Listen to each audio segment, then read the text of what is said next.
ಕ್ಯಾರೆಟ್ನಲ್ಲಿ ಅಧಿಕ ನಾರಿನಾಂಶವಿದೆ. ಇದಕ್ಕೆ ನೀರೆಲ್ಲ ಆ್ಯಡ್ ಮಾಡೋದು ಬೇಡ, ಇಷ್ಟಾದರೆ ಸಾಕು. ಇನ್ನು ಡ್ರೈ ಮಾಡ್ಕೊಳ್ಳೋದು ಬೇಡ. ಬಿಸಿ ಬಿಸಿಯಾದ carrot halwa ready to serve. Hello friends, welcome back to my channel. ನಾನು ಯಾವ ಥರ ಕ್ಯಾರೆಟ್ ಹಲ್ವಾ ಮಾಡ್ತೇನೆ ಅಂತ ನಿಮಗೆ ಶೇರ್ ಮಾಡ್ತೇನೆ ಫ್ರೆಂಡ್ಸ್. ಫಸ್ಟ್ ಇಲ್ಲಿ ನಾನು 1/2 kg ಕ್ಯಾರೆಟನ್ನು ತಗೊಂಡಿದ್ದೇನೆ. ಇದರ ಸಿಪ್ಪೆಯನ್ನು ತೆಗೆದಿಟ್ಕೊಳ್ತೇನೆ. ಕ್ಯಾರೆಟ್ ತುಂಬ ಒಳ್ಳೆಯದು ಫ್ರೆಂಡ್ಸ್ ನಮ್ಮ ಹೆಲ್ತಿಗೆ, ಕಣ್ಣುಗಳಿಗೆಲ್ಲ. ಇದು ನಮ್ಮ ದೇಹದಲ್ಲಿ ವಿಟಮಿನ್ ಎ ಇದೆ ಅಲ್ವಾ, ಅದಕ್ಕೆ ಒಳ್ಳೆಯದು. ಪ್ರತಿದಿನ ನಾವು ಇದನ್ನು ಸೀಮಿತ ಪ್ರಮಾಣದಲ್ಲಿ ಸೇವನೆ ಮಾಡಿದರೆ ತುಂಬ ಒಳ್ಳೆಯದು. ಇದರಿಂದ ಚರ್ಮ ಮತ್ತು ಕೂದಲಿನ ಅನೇಕ ಸಮಸ್ಯೆಗಳನ್ನು ಇದು ನಿವಾರಣೆ ಮಾಡುತ್ತದೆ. ಕ್ಯಾರೆಟನ್ನು ಬ್ಯೂಟಿ ಬೂಸ್ಟರ್ ಅಂತ ಸಹ ಕರೀತಾರೆ. ಇದು ಉಂಟಲ್ವಾ, ಕ್ಯಾರೆಟ್ ತುಂಬ ಪೋಷಕಾಂಶಗಳನ್ನು ಹೊಂದಿದೆ. ನಮ್ಮ ಮುಖದ ಸೌಂದರ್ಯವನ್ನು ಇಮ್ಮಡಿಗೊಳಿಸುತ್ತದೆ. ಕ್ಯಾರೆಟ್ನಲ್ಲಿ ಹೆಚ್ಚಿನ ಪ್ರಮಾಣದಲ್ಲಿ ವಿಟಮಿನ್ ಎ ಮತ್ತು ವಿಟಮಿನ್ ಸಿ ಮತ್ತು ವಿಟಮಿನ್ ಕೆ ಇದೆ. ನೋಡಿ, ಇಲ್ಲಿ ನಾನೆಲ್ಲ ಸಿಪ್ಪೆ ಸುಲಿದು ಇಟ್ಟಿದ್ದೇನೆ, ನಂತರ ವಾಶ್ ಮಾಡಿದ್ದೇನೆ. ಈಗ ಈ ಥರ ಗ್ರೇಟ್ ಮಾಡಿಕೊಳ್ಬೇಕು. ನನ್ನ ಹತ್ರ ಈ ಥರ ಗ್ರೇಟರ್ ಇತ್ತು, ಹಾಗೆ ಇದರಲ್ಲಿ ಮಾಡ್ತೇನೆ. ನೋಡಿ, ಈ ಥರ ಗ್ರೇಟ್ ಮಾಡಿ ಎಲ್ಲ ಇಟ್ಕೊಳ್ತೇನೆ ಫ್ರೆಂಡ್ಸ್. ಒಳ್ಳೆ ಟೇಸ್ಟಿಯಾಗಿ ಬರುತ್ತೆ. ಪ್ಲೀಸ್ ಫ್ರೆಂಡ್ಸ್, ನನ್ನ ಚಾನಲ್ಗೆ ಸಪೋರ್ಟ್ ಮಾಡಿ. ಈ ವಿಡಿಯೋವನ್ನು ಫುಲ್ ವಾಚ್ ಮಾಡಿ, ಸಬ್ಸ್ಕ್ರೈಬ್ ಮಾಡಿಕೊಂಡು ಈ ವಿಡಿಯೋವನ್ನು ನೋಡಿ ಫ್ರೆಂಡ್ಸ್. ನನಗೆ ಈ ಥರನೇ ಸಪೋರ್ಟ್ ಮಾಡಿ ಫ್ರೆಂಡ್ಸ್. ನೋಡಿ, ಇಲ್ಲಿ ನಾನು ಎಲ್ಲ ಕ್ಯಾರೆಟನ್ನು ಸುಲಿದಿಡ್ತೇನೆ. ಈ ಕ್ಯಾರೆಟಿಂದ ಫೇಸ್ ಮಾಸ್ಕ್, ಫೇಸ್ ಪ್ಯಾಕ್ ಎಲ್ಲ ಮಾಡ್ತಾರೆ. ಇದರಲ್ಲಿ ಬೀಟಾ ಕ್ಯಾರೆಟಿನ್ ಜೊತೆಗೆ ಲೂಟೀನ್ ಮತ್ತು ಜಿಕ್ಯಾತಿನ್ ಎಂಬ ಉತ್ಕರ್ಷಕ ನಿರೋಧಕಗಳನ್ನು ಹೊಂದಿದೆ. ಇದು ನಮ್ಮ ಚರ್ಮ, ಕೂದಲು, ಕಣ್ಣಿಗೆ ಎಲ್ಲದಕ್ಕೆ, ಅಂದರೆ ಒಟ್ಟಾರೆ ನಮ್ಮ ಆರೋಗ್ಯಕ್ಕೆ ತುಂಬ ಒಳ್ಳೆಯದು ಫ್ರೆಂಡ್ಸ್. ನಮ್ಮ ಆಹಾರದಲ್ಲಿ ಉಂಟಲ್ವಾ, ಕ್ಯಾರೆಟನ್ನು ಹೆಚ್ಚಾಗಿ ಸೇವಿಸಿದರೆ ಕಣ್ಣಿನ ಸಮಸ್ಯೆಗಳು ಬರುವುದಿಲ್ಲ. ಇದರಿಂದ ನಮ್ಮ ಕಣ್ಣುಗಳು ಆರೋಗ್ಯವಾಗಿರುತ್ತವೆ. ಕ್ಯಾರೆಟನ್ನು ನಾವು ಸ್ನ್ಯಾಕ್ಸ್ ಸಮಯಕ್ಕೆ ಸಹ ಯೂಸ್ ಮಾಡ್ಕೊಳ್ಬೋದು, ತಿಂದ್ಕೊಳ್ಬೋದು. ಇದರಿಂದ ತೂಕ ಸಹ ಇಳಿಕೆಯಾಗುತ್ತದೆ. ಇದರಲ್ಲಿ ಕ್ಯಾರೆಟ್ನಲ್ಲಿ ಅಧಿಕ ನಾರಿನಾಂಶವಿದೆ. ಇದು ನಮಗೆ ಹಸಿವಾಗದಂತೆ ತಡೆದುಕೊಳ್ಳುತ್ತದೆ. ರೋಗ ನಿರೋಧಕ ಶಕ್ತಿ ಸುಧಾರಣೆ ಮಾಡುತ್ತದೆ. ಈ ಕ್ಯಾರೆಟ್ನಲ್ಲಿ ವಿಟಮಿನ್ ಸಿ ಮತ್ತು ವಿಟಮಿನ್ ಎ ಇದೆ. ಅದು ರೋಗ ನಿರೋಧಕ ಶಕ್ತಿಯನ್ನು ಬಲಪಡಿಸುತ್ತದೆ. ಹಾಗೆಯೇ ಜೀರ್ಣಾಂಗಕ್ಕೆ ಒಳ್ಳೆಯದು ಕೂಡ, ಮತ್ತು ಹೃದಯದ ಆರೋಗ್ಯವನ್ನು ಸುಧಾರಣೆಯಾಗಿ ಇಡುತ್ತದೆ.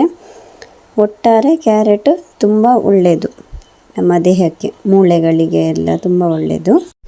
ಕ್ಯಾರೆಟನ್ನು ತುರಿದಿಟ್ಟುಕೊಂಡಾಯಿತು. ಈಗ ನಾನು ಇಲ್ಲಿ ಡ್ರೈ ಫ್ರೂಟ್ಸನ್ನು ತಗೊಂಡಿದ್ದೇನೆ. ಒಂದು 10 ಬಾದಾಮಿಯನ್ನು ತಗೊಂಡಿದ್ದೇನೆ, ಮತ್ತು ಸ್ವಲ್ಪ ಗೇರು ಬೀಜಗಳನ್ನು ತಗೊಂಡಿದ್ದೇನೆ, ಕ್ಯಾಶ್ಯೂ ನಟ್ಸ್. ನೋಡಿ, ಬಾದಾಮಿಯನ್ನು ನಾನು ಚಿಕ್ಕ ಕಟ್ ಮಾಡ್ತಾ ಇದ್ದೇನೆ. ನಂತರ ನೋಡಿ, ಈ ಥರ ಕಟ್ ಮಾಡಿದೆ. ನೋಡಿ ಫ್ರೆಂಡ್ಸ್, ಈಗ ನಾನು ಇಲ್ಲಿ ಕ್ಯಾಶ್ಯೂ ನಟ್ಟನ್ನು ಕಟ್ ಮಾಡಿ ಇಟ್ಕೊಳ್ತೇನೆ. ಒಂದು 2 ಪೀಸ್ ಮಾಡಿಕೊಂಡ್ರೆ ಸಾಕು, ತುಂಬ ಚಿಕ್ಕದು ಮಾಡೋದು ಬೇಡ. ಇದನ್ನೀಗ ಹುರಿಲಿಕ್ಕಿದೆ. ಗ್ಯಾಸ್ ಆನ್ ಮಾಡಿ ಒಂದು ಪ್ಯಾನನ್ನು ಇಟ್ಟಿದ್ದೇನೆ. ಅದಕ್ಕೆ 1 ಸ್ಪೂನು ತುಪ್ಪ ಹಾಕ್ಕೊಂಡು ಇದರಲ್ಲಿ ನಾನು ನೋಡಿ ಕ್ಯಾಶ್ಯೂ ನಟ್ಟನ್ನು ಹಾಕ್ತಾ ಇದ್ದೇನೆ. ಇದನ್ನು ಸ್ವಲ್ಪ ಹೊತ್ತು ಫ್ರೈ ಮಾಡ್ಕೊಳ್ಬೇಕು. ನೋಡಿ, ಆ ತುಪ್ಪದಲ್ಲಿ ಅದು ಫ್ರೈ ಆದಮೇಲೆ ತೆಗೆದಿಟ್ಕೊಳ್ಬೇಕು. ನೋಡಿ, ಈಗ ಫ್ರೈ ಆಗ್ತಾ ಇದೆ.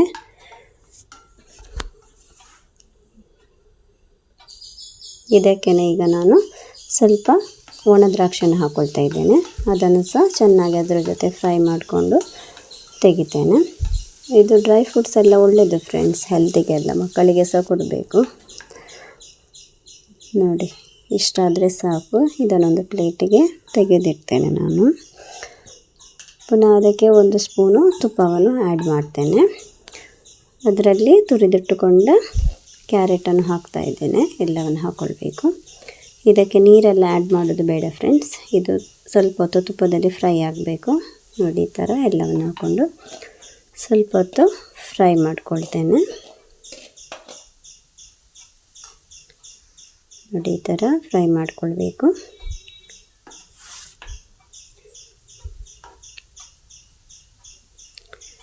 ಇದಕ್ಕೆ ನೀರೆಲ್ಲ ಆ್ಯಡ್ ಮಾಡೋದು ಬೇಡ. ಇದಕ್ಕೆ ಮತ್ತೆ ಸ್ವಲ್ಪ ಹಾಲು ಹಾಕ್ಕೊಳ್ಳಿಕೊಂಡು ಅದರಲ್ಲಿ ಅದು ಫ್ರೈ ಆಗಬೇಕು, ಅಂದರೆ ಕುಕ್ ಆಗಬೇಕು. ಕುಕ್ ಆಗುವಾಗ ಅದು ತನ್ನಷ್ಟಕ್ಕೆ ಸಾಫ್ಟಾಗಿ ಬರುತ್ತೆ, ಒಳ್ಳೆ ಟೇಸ್ಟಿ ಸಹ ಬರುತ್ತೆ, ಟೇಸ್ಟಿಯಾಗಿ. ಕ್ಯಾರೆಟ್ ಎಲ್ಲ ಮಕ್ಕಳು ತಿನ್ನದಿದ್ದರೆ ಹೀಗೆ ಮಾಡಿ ಕೊಡ್ಬೋದು. ನೋಡಿ, ಈಗ ನಾನು ಈ ಕಪ್ಪಲ್ಲಿ, ಈ ಲೋಟದಲ್ಲಿ 1.5 ಕಪ್ಪು ಅಂದರೆ 1.5 ಲೋಟ ಹಾಲನ್ನು ಹಾಕ್ಕೊಳ್ತಾ ಇದ್ದೇನೆ. ನೋಡಿ, ಇದರಲ್ಲೇ ಇದು ಕುದಿಬೇಕು, ಒಳ್ಳೆ ಕುದಿಬೇಕು.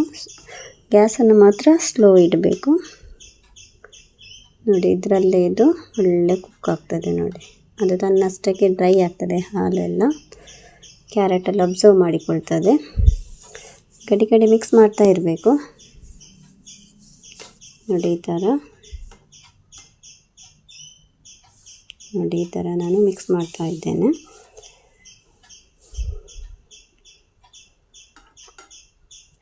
ಈ ಕ್ಯಾರೆಟನ್ನು ನಮಗೆ ಸಲಾದಿಗೆ, ಕೋಸಂಬರಿಗೆ ಮತ್ತು ನಾವೇನಾದರೂ ದೋಸೆ ಎಲ್ಲ ಮಾಡುವಾಗ ಅದಕ್ಕೆ ಸಹ ಎಲ್ಲ ಆ್ಯಡ್ ಮಾಡ್ಕೊಳ್ಬೋದು. ಮಕ್ಕಳಿಗೆ ಗೊತ್ತಾಗೋದಿಲ್ಲ ಆಗ ಕ್ಯಾರೆಟ್ ಹಾಕಿದ್ದೇವೆ ಹೇಳಿ. ಅದ್ರ ಜೊತೆ ಅವರು ತಿಂತಾರೆ, ಇಲ್ಲದಿದ್ದರೆ ತಿನ್ನಲಿಕ್ಕೆ ಕೆಲವು ಮಕ್ಕಳು ಕೇಳೋದಿಲ್ಲ ಅಲ್ವಾ. ಇಲ್ಲಿ ನಾನು 1 ಕಪ್ ಆಗುವಷ್ಟು ಸಕ್ಕರೆ ಹಾಕ್ಕೊಂಡಿದ್ದೇನೆ. ಅದನ್ನು ಸಹ ಮಿಕ್ಸ್ ಮಾಡ್ತೇನೆ ಸರಿಯಾಗಿ. ನೋಡಿ, ಅದು ಸಹ ಎಲ್ಲ ನೀರು ಬಿಟ್ಕೊಳ್ತದೆ ಸಕ್ಕರೆ, ಮತ್ತು ಅದು ಸಹ ಮತ್ತೆ ಅಲ್ಲೇ ಡ್ರೈ ಆಗ್ತದೆ. ನೋಡಿ, ಅದರಲ್ಲೇ ಬೇಯಬೇಕು.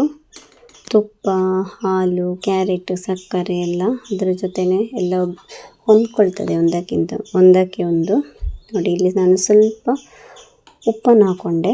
ಮತ್ತು ಒಂದು 1/4 ಸ್ಪೂನಷ್ಟು ಇಲೈಚಿ ಪೌಡರ್ ಅಂದರೆ ಏಲಕ್ಕಿ ಪೌಡರನ್ನು ಹಾಕ್ಕೊಳ್ತೇನೆ. ಅದನ್ನು ಈಗ ಮಿಕ್ಸ್ ಮಾಡ್ತಾ ಇದ್ದೇನೆ ಸರಿಯಾಗಿ. ಎಲ್ಲದಕ್ಕೆ ಹೊಂದ್ಕೊಳ್ಬೇಕಲ್ಲ ಒಂದಕ್ಕೊಂದು, ಆದ ಕಾರಣ. ನೋಡಿ, ಈಗ ನಾನು ಕಟ್ ಮಾಡಿದ ಬಾದಾಮಿಯನ್ನು ಹಾಕ್ತಾ ಇದ್ದೇನೆ. ಅದನ್ನು ಸುಮ್ಮನೆ ಸರಿಯಾಗಿ ಮಿಕ್ಸ್ ಮಾಡ್ಕೊಳ್ಳೋಣ. ನೋಡಿ, ಈ ಥರ ನೋಡಿ, ಅದು ಅಲ್ಲೇ ಡ್ರೈ ಆಯಿತು. ನೋಡಿ, ಎಷ್ಟು ಈಸಿಯಾಗಿ ಮಾಡ್ಕೊಳ್ಬೋದು. ಈಗ ನಾನು ಫ್ರೈ ಮಾಡಿಕೊಂಡ ಕ್ಯಾಶ್ಯೂ ನಟ್ ಮತ್ತು ಒಣ ದ್ರಾಕ್ಷಿಯನ್ನು ಹಾಕ್ತಾ ಇದ್ದೇನೆ. ಹಾಕ್ಕೊಂಡು ಒಮ್ಮೆ ಮಿಕ್ಸ್ ಮಾಡಬೇಕು. ಇಲ್ಲಿಗೆ ನಮ್ಮ ಕ್ಯಾರೆಟ್ ಹಲ್ವಾ ರೆಡಿ ಆಯಿತು. ನೋಡಿ, ಇಷ್ಟಾದರೆ ಸಾಕು, ಇನ್ನು ಡ್ರೈ ಮಾಡ್ಕೊಳ್ಳೋದು ಬೇಡ, ಅದು ಅಲ್ಲೇ ಡ್ರೈ ಆಗ್ತದೆ. ನೋಡಿ, ಒಳ್ಳೆ ಟೇಸ್ಟಿಯಾಗಿ ಬರುತ್ತೆ ಫ್ರೆಂಡ್ಸ್. ಮಕ್ಕಳಿಗೆ ಸಹ ತುಂಬ ಇಷ್ಟ ಆಗುತ್ತೆ. ನೋಡಿ, ಈ ಥರ ಮಾಡಿಕೊಂಡ್ರೆ ಆಯಿತು.